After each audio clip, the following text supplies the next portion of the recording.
Mais oui, La Tour Eiffel, les macarons, le vin et le fromage. C'est à peu près tout ce que Brian connaissait de la France avant d'y être. Comment je préfère? Arrivé en Vendée en septembre dernier, avec à peine quelques mots de français, Brian a non seulement appris à parler la langue, mais c'est toute une culture qu'il a découvert. Un petit déjeuner sucré le matin, et entendre l'opéra, la musique classique, des fois, et des escargots, des huîtres, des fromages. Je voudrais bien apprendre la langue, la couture, la cuisine, et pour connaître notre endroit, notre manière de vivre.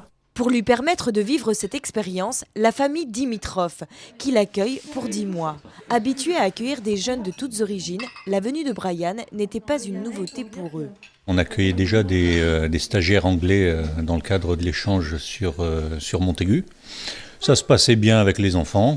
Ça permet d'avoir une personne étrangère à la maison. Ça fait un peu d'échange et de brassage culturel. Ça nous apprend jusqu'où on peut être tolérant à accueillir quelqu'un constamment à la maison.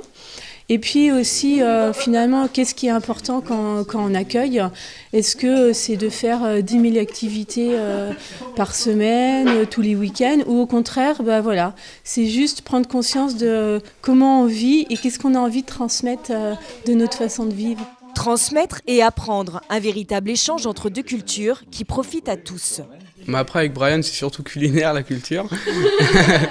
Après sinon après il m'a expliqué rien qu'hier niveau des volcans, des lacs, ce qui se passe chez lui. Ça leur permet de voir qu'on ne vit pas partout comme on vit en France et de découvrir un petit peu les différences. Un échange avec la famille qui l'accueille, mais également avec son lycée, où il passe l'intégralité de son année scolaire.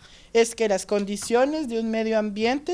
Au départ, c'était pas évident parce qu'il est arrivé, il parlait pas du tout un mot de français. Donc l'intégration était certainement très difficile pour lui. Et petit à petit, avec l'acquisition du vocabulaire, l'intégration par rapport à ses camarades, eh bien il a finalement réussi à participer aux activités. Brian a encore quelques mois pour perfectionner son français avant de rentrer chez lui au Guatemala le 5 juillet prochain. Au revoir, à demain. À demain.